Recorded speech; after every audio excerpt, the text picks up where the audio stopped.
Hello, I'm Nige. And I'm Anders. Welcome to our extraordinary beer channel. What are we doing, Nige? It's the Cheeky Extra. That's what it is.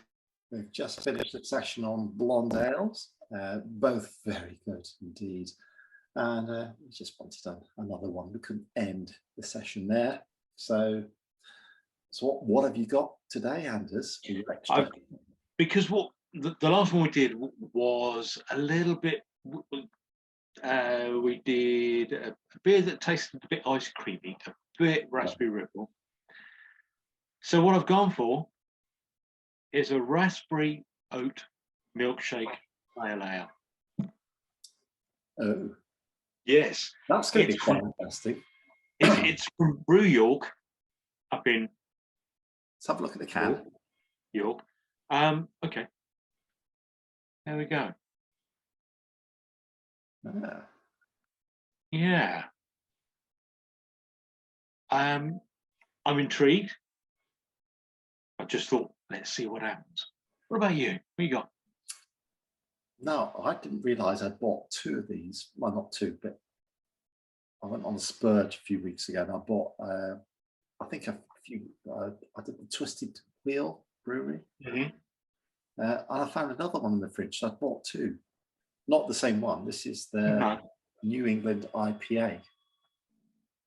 Oh, you see, already the can is exciting me. And 7%, Crystal Visions, New England IPA, Twisted Wheel Brewery. So you've gone, what, how much percent? 7. I've just gone big. You have, haven't you? Yeah, yeah. I've gone 4.7. Well, which is 2.3 less than you. What's that? 4.7? Did you say? I said 4.7, and you're 7. Yeah. Which is, you've got to have to tell the viewers about your fasting, because this is your first. This is I basically what I've done is I've done a fast.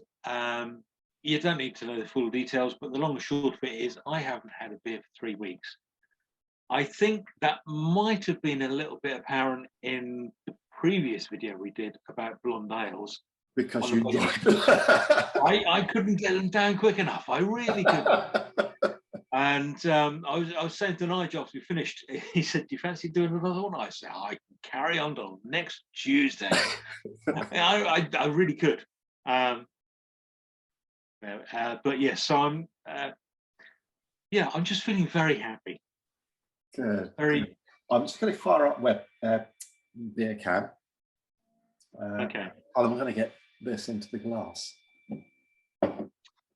I'm slightly beginning to resent your beer can. Well, you'll have to get a beer can myself. I'm going to have to get a beer can for the cheeky extras. I think I might have to. Oh, hello. It's a lively one. Oh dear. It's all over.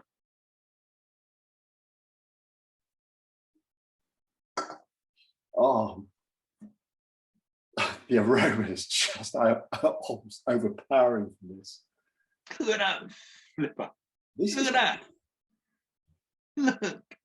This is actually quite clear for a New England IPA. Isn't it? Oh. It's got that tropical fruity smell, aroma, which you associate. We all love so much from the mango. Goes without saying with a. Of course. Lots of pine, I dare say, as well. You're not getting pine, are you? No, about pine. That's one of the things that people say, oh, pine. I don't get pine. Yeah. Pine forest, Christmas tree smell. I don't get that from here. I'm still learning. Had to pause there. Did a bit of clearing up. So what we've got here is we've got raspberry pie. Raspberry pie. Go on, go for it. It smells fruity. It smells, if I'm being pedantic, a little bit strawberry more than raspberry.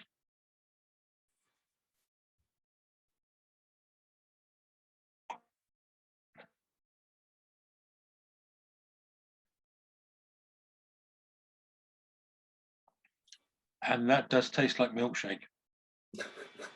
It does taste like milkshake.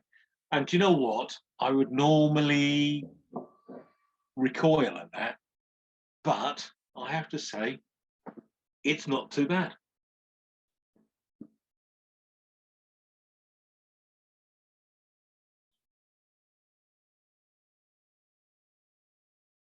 Now that's exactly what I expected.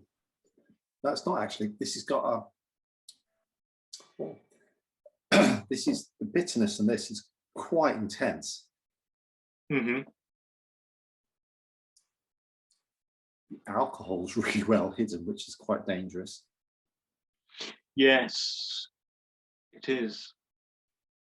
The fruitiness you get from the aroma is not coming through in the flavour, the taste.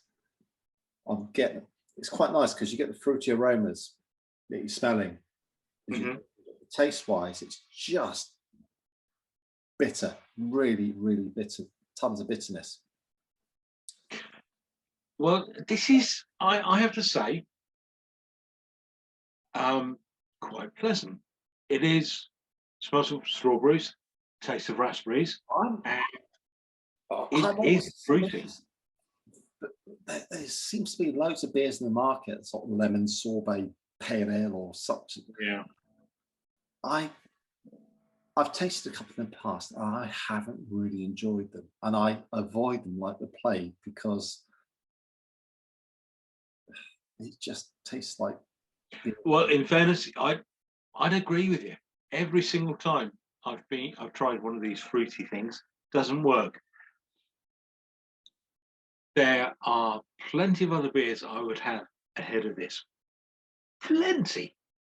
Too numerous to mention, but it's all right. Yeah, you got that in a box, a blind purchase, wasn't it? That was a blind purchase. Yes, it was. I took 10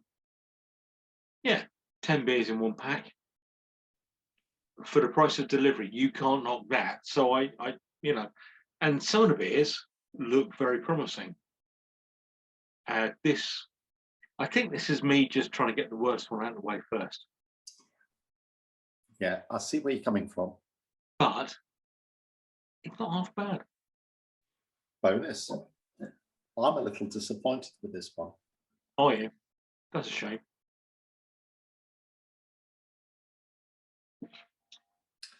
No, I'm being a little bit harsh there. It's actually, I was just getting into it. It's again, we've talked about this before. It's an expectations thing, isn't it? Yeah, because the last time I had one from this brew, it was phenomenal. It blew your socks off.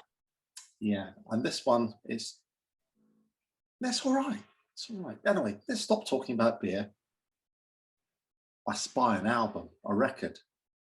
You do. You see a record behind me. I know.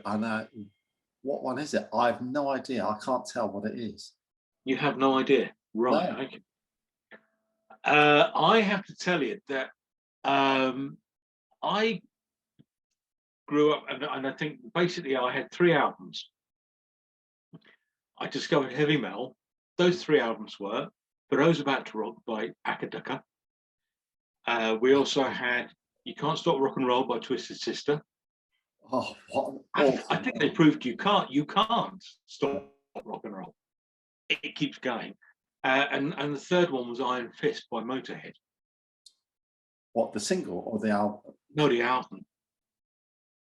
I bought that single. That's one of my early singles I bought. That Iron Fist. Absolutely. Red vinyl. Really? Yes. We'll come back to this in a second. We've got more to talk about here then, in that case. But the reason that I got into bought those 3 bands was because a friend of mine at school, his dad loved the Michael Schenker group. Right. Michael Schenker is brother of Rudolf Schenker, who was in the Scorpions. Right. This is MSG, Michael Schenker group.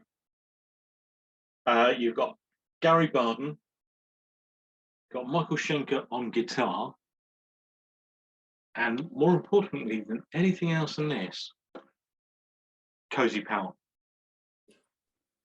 Wow. Yeah. I just a defining album for me, really. I got lent this album. Somebody recorded it for me, and yeah, I fell in love with metal as a result of this. Opening song, Are You Ready to Rock? Second song on the album, Watch the Attack of the Mad X-Man. That sort of thing. So there we go. MSG is monosodium glutamate, which you say isn't very good for you. And so heavy metal, MSG, isn't very good for you. How rock is that? MSG, in the metal sense, is very good for you. It's good for the soul, that is. Just going back to what you said earlier on, then it was Iron Fist was the very early single that you bought. Can you remember? Oh, that is the second heavy metal single I bought. First one was Run to the Hills by Iron Maiden. Oh, okay, yeah. And the second one was Iron Fist by Motorhead. Can you? So was Run to the Hills the first single you bought? No. What was the first single that you bought? Stop the Cavalry by John and Louis. Was it really? It was, yes. And mine was Swords of a Thousand Men, Temple Tudor. I love that song so much. And that was closely followed by Stand and Deliver by Adam and the Ants. Another fine song. I'll tell you what, before lockdown, I went to a gig. My brother-in-law took me along to it. And it was one of his mates. He sang in punk bands all his life and doing everything, but he's a brilliant showman. And he was doing this. It was pretty much a covers band. It wasn't punk. He did a few punk numbers, but it was across the board. 80s, soul, reggae. He did them a lot. He's so versatile. Yeah. And I was drinking Amstel lager that night because they had no decent bitters on at this bar. And I probably had in the course of it 8 or 9 or 10 pints. I don't know. I was trashed that night. But it was a very small bar area. And there wasn't really a dance floor, but I was dancing when Swords of a Thousand Men when they started playing that one. Oh. It's astonishing. Middle-aged people were actually dancing as well. It was awesome. Yeah, it's a great song. It's a good stonking song. There was Eddie Temple Tudor, who actually replaced Johnny Lydon in the Sex Pistols. Yes. Just for the last year or so. They're just wringing the last out of the brand, weren't they? Yeah. Great rock and roll suicide swindle. Yeah. Great rock and roll swindle. Oh, I can't remember. Yeah. Too drunk to think now. Well, it's going down very nicely. Yeah, mine is as well. It's really fruity, lovely. And in fairness, light, fruity, and gone. Well, mine's almost gone. It's okay. Now. What I like about the New England IPAs, you get the really strong, high ABV beers, and you don't taste alcohol in them. No, you don't. Yeah. It's. I can feel it hitting me. Right. Probably. So, no. In which case, I suggest before we get ourselves into any trouble. Yeah. Because it's been 3 weeks and I'm feeling a bit. I best say, thank you for watching. Comment, like, subscribe. Until next time, bye. See you guys. Bye.